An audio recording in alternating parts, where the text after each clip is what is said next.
जय हिंद। देखिए, डीआरडीओ द्वारा विकसित तपस ड्रोन के बारे में समझते हैं। ये पहले सर्वेलांस ड्रोन था, अब इसे हमला करने के लिए तैयार कर दिया गया है। ये अभी बेंगलोर में हो रहे एयर शो का ऊपर से एरियल सर्वेलांस किया है। इसका नाम तपस है। तपस का फुल फॉर्म होता है tactical airborne platform for aerial surveillance. तो टैक्टिकल का मतलब होता है कि बहुत ज्यादा दूरी नहीं, कम दूरी तक के लिए ये होता है। छोटे हमले को अक्सर लोग टैक्टिकल के नाम से हम लोग इसे जानते हैं। इसकी विशेषताओं के बारे में समझते हैं। ये एक्चुअल एक सर्वेलांस ड्रोन के रूप में इसे विकसित किया गया था, लेकिन अब इसे आर्मर ड्रोन के तौर पे तब्दील कर दिया गया। अमेरिका भी प्रेडिटर जो ड्रोन बनाया था वो पहले सर्वेलांस के लिए बनाया था, निगरानी के लिए। अब उसको क्या कर दिया, उसमें मिसाइल वगैरह लगा के हार्ड पॉइंट जोड़ के उसे घातक हथियारों से लैस कर दिया। आज दुनिया में सबसे ज्यादा तबाही वही मचा रहा है। तो ये जो हम लोग का तपस ड्रोन है, रुस्तम 2 का ये एडवांस वर्जन है, तो ये अब हमला करने के लिए भी तैयार रहेगा। इसे डीआरडीओ ने विकसित किया और बनाने की जिम्मेदारी एचएएल हिंदुस्तान एरोनॉटिक्स लिमिटेड को दे दिया। वो अपनी प्रोडक्शन फैसिलिटीज में इसका विकास करेगी और तेजी से इसे आगे बढ़ाएगी। इसके नंबर मतलब आर्मी, एयरफोर्स, नेवी सबके लिए इसका प्रोडक्शन को आगे बढ़ाया गया। लगभग 76-74 के आसपास में इसका नंबर को अभी मांगा गया है, हालांकि और इसके नंबर्स को बढ़ाया जाएगा। शुरुआती परीक्षण इसका कर्नाटक में हुआ था। कर्नाटक के शुरुआत में इसका कोलार में परीक्षण हुआ। दूसरा परीक्षण जो पूरा बढ़िया से ट्रायल किया गया वो चित्रदुर्ग में। ये अक्सर क्वेश्चन पूछेगा, चित्रदुर्ग कहाँ है? कर्नाटक में। हालांकि पहले भी मिसाइलों के परीक्षण के लिए हमारे पास उड़ीसा का व्हीलर द्वीप, जिसका नाम ये कलाम द्वीप हो गया, उसके ऊपर है चांदीपुर और यहाँ पोखरन। ये 4 जगह याद रखिएगा, मिसाइलों के परीक्षण के लिए यह जगह है। इसके बारे में अब समझते हैं।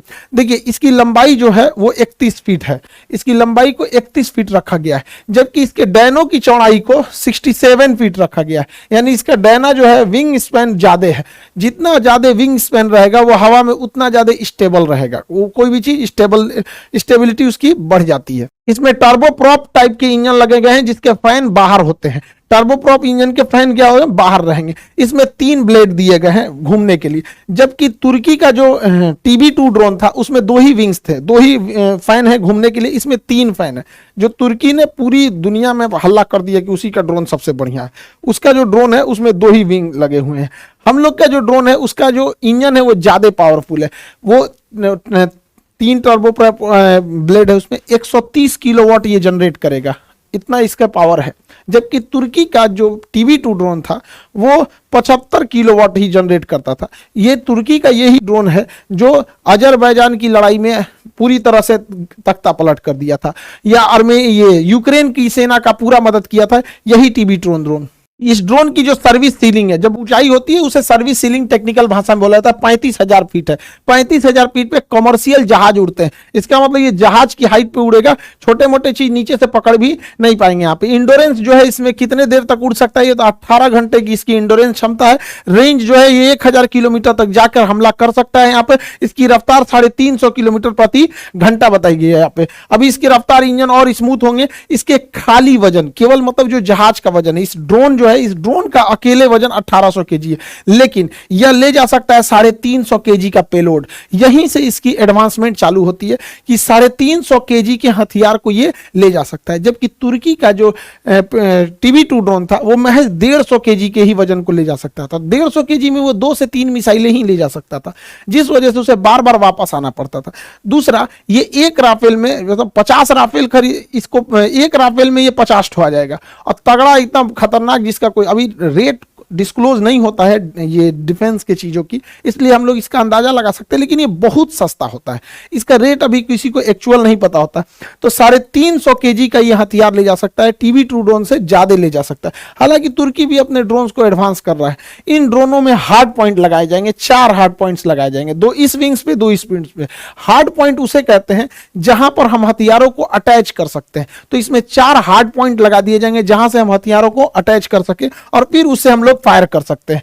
ये ड्रोन ज्यादातर काम आते हैं टैंक्स वगैरह को उड़ाने के लिए यहाँ पे। और हम लोगों ने टैंक को उड़ाने के लिए पहले से ही ऑलरेडी मिसाइल डेवलप कर लिया है, Helina missile. Helina missile tanks के लिए एकदम घातक साबित होती है। अब हेलिना मिसाइल अकेले का वजन 50 केजी है। एक हेलिना मिसाइल का वजन 50 केजी है। तो अगर हम 7 ठो हेलिना मिसाइल लाद देते हैं तो 350 केजी टोटल वेट हो जाता है। और आपको पता है कि इसकी क्षमता ही जो है वो 350 केजी उठाने की है। यानी हम लोग एक साथ 7 हेलिना मिसाइल छोड़ सकते हैं, यानी वो करोड़ों का टैंक भेजो, हम यहां से ड्रोन भेजते रहेंगे। युद्ध नीतियां बदल चुकी हैं। यूक्रेन की लड़ाई और आर्मेनिया और अजरबैजान की लड़ाई ने यह साबित कर दिया कि अब जिनके पास ड्रोन टेक्नोलॉजी बेहतरीन है वही आगे निकलेगा। अब देखिए, ईरान जैसा छोटा देश जो डिफेंस के मामले में आत्मनिर्भर नहीं था, वह छोटा देश ईरान भी रूस को ड्रोन दे रहा है कि हमारे ड्रोन से आप यूक्रेन में मारिए। तुर्की जो भी हथियार के निर्यात में उतना नहीं प्रसिद्ध था, लेकिन उसने भी यूक्रेन को दिया मारने के लिए, और ये ड्रोन तख्ता पलट कर दिए, पूरी तरह से माहौल बदल दिए। ये ड्रोन बहुत सस्ते होते हैं, मेन लड़ाई इसी चीज की, बहुत सस्ते होते हैं। यहाँ पर ड्रोन में कोई पायलट नहीं बैठता, इसलिए ह्यूमन कैजुअलिटी का कोई बात नहीं होता है। तो ये आर्मर ड्रोन अब हो जाएगा, ये TB2 ड्रोन, और 7 मिसाइलों को ले जा सकता है। और टैंक का हाल ये हो जाता है, देख सकते हैं यहाँ पर। इसमें अलग तरह का नेविगेशन सिस्टम जोड़ा गया है। दुनिया के जितने ड्रोन हैं, मतलब ज्यादातर ड्रोन, जैसे TB2 ड्रोन हो गया और ईरान का ड्रोन हो गया, ये GPS का प्रयोग करते हैं, और GPS की कंट्रोलिंग अमेरिका के पास है। तो हम अपना आंख अमेरिका को नहीं न दे सकते हैं। तो भारत ऐसा है कि क्योंकि हमारे पास इसरो ने गगन सैटेलाइट सिस्टम छोड़ दिया, तो ये उस ड्रोन को रास्ता दिखाने का काम गगन करेगा। और गगन ऑलरेडी ट्रस्टेड है, हमारी नेवी यूज करती है, एयरफोर्स पहले से यूज कर रही है, जहाज हमारे इंडिया में जितने उड़ते हैं वो गगन को यूज करते हैं, जितने भी ट्रेन वगैरह का एग्जैक्ट लोकेशन के लिए भी हम लोग गगन का ही प्रयोग करते हैं। तो ये गगन सैटेलाइट हम लोग का है, तो हमारे इसके ऊपर कंट्रोल है, इससे इसका प्रयोग करना ज्यादा सही है। और ये पूरी तरह से भारत की निगरानी देता है। तो अब हम लोग कहीं पे भी हमला करने के लिए GPS पे डिपेंडेंट नहीं है, ये पूरी तरह से गगन ड्रोन सिस्टम से ऊपर का इसका एंटीना सिग्नल ले लेगा और कहां क्या चीज हो रहा है सब कुछ पता कर लेगा।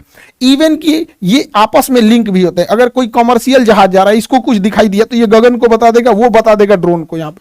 तो इन आपस में इंटरचेंज होने से रियल टाइम डाटा इजी पता चल जाएगा कहां हमला करना है कहां नहीं।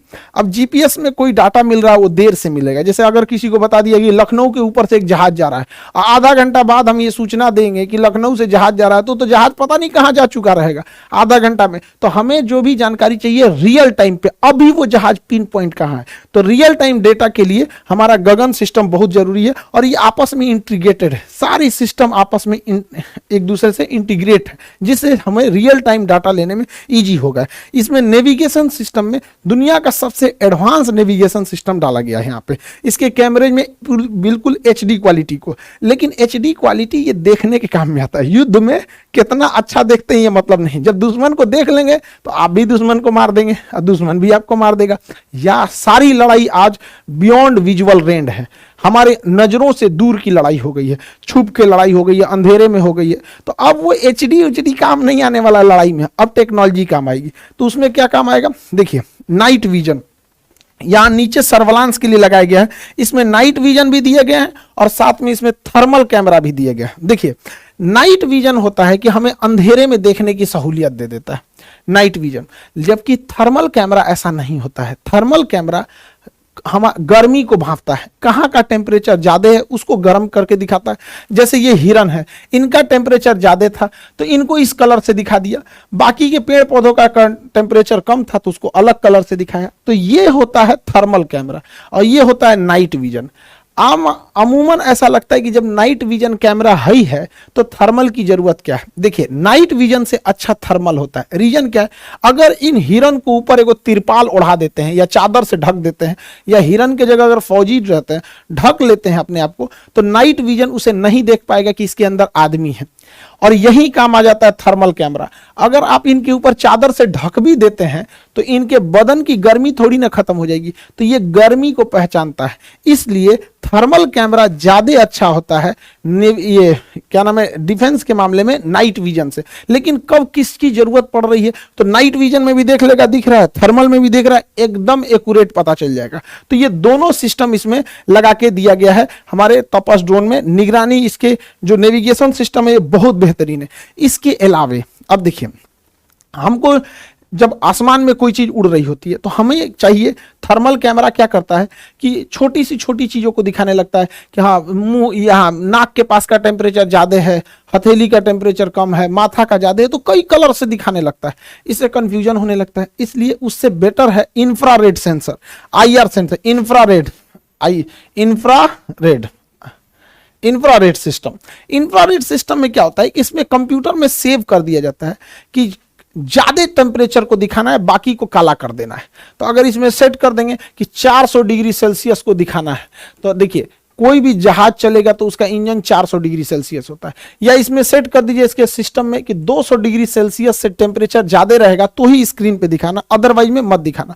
तो इसका पूरा स्क्रीन काला दिखता है, इस टाइप का काला दिखेगा। लेकिन जहां टेम्परेचर ज्यादा आया 200 डिग्री सेल्सियस से, तो जहां जहां उसको ज्यादा दिखेगा वहां वहां का डिजाइन बना देगा। तो देखिए जहां जहां टेम्परेचर इसको ज्यादा दिखा उसका डिजाइन बना दिया, पता चल गया इस पूरा जहाज है, बाकी पूरा ब्लैक रहेगा। समझ में आ गया कि नहीं? इसमें देखिए यहाँ टेम्परेचर ज्यादा, यहाँ ज्यादा, यहाँ ज्यादा, यहाँ ज्यादा, तो उसी हिसाब से बना देगा। तो इसका स्क्रीन है पूरा ब्लैक रहता है। इंफ्रारेड वाले में यही खास है, पूरा स्क्रीन ब्लैक। अब जो आ गया सीधे मारो, जो आ गया मार दो यहाँ पे।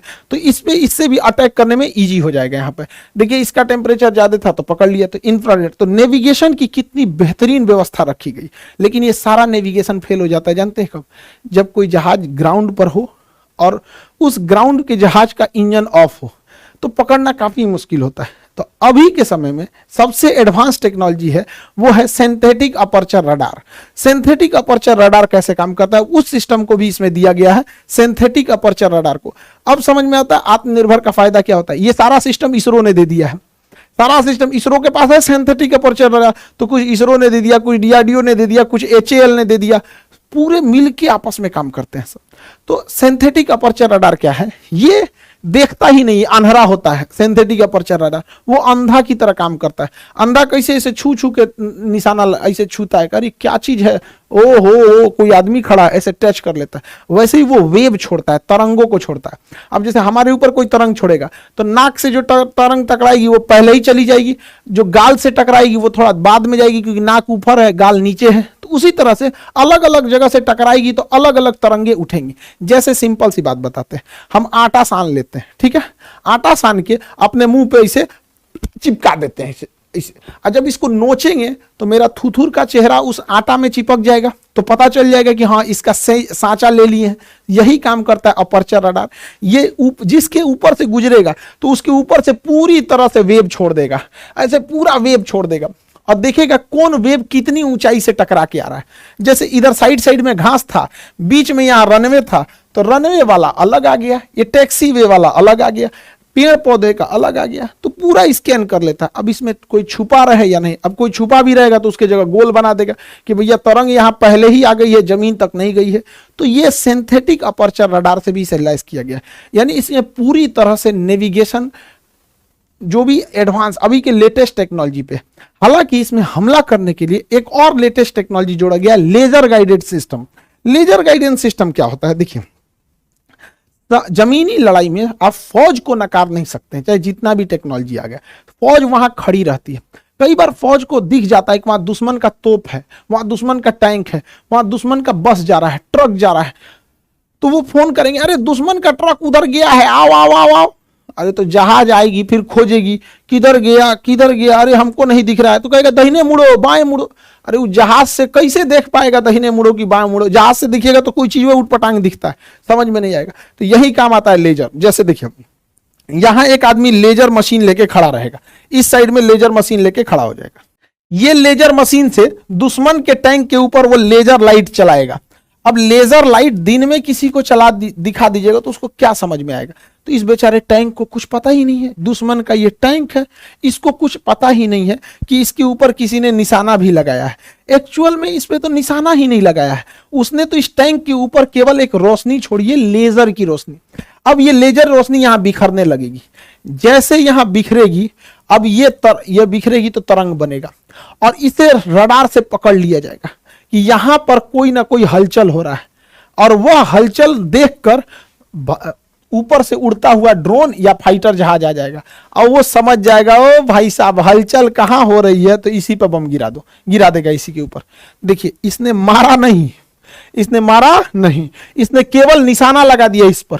ये कैसे काम किया समझिए ध्यान से। देखिए यहां दुश्मन का एक टैंक, दो टैंक, ये तीसरा टैंक। ये आदमी तिरपाल ओढ़ के छुपा हुआ है, कैमोफ्लाज कहते हैं इसको, घास उस लगा के छुप जाते हैं, और यहां से लेजर बीम छोड़ रहा है इसके ऊपर।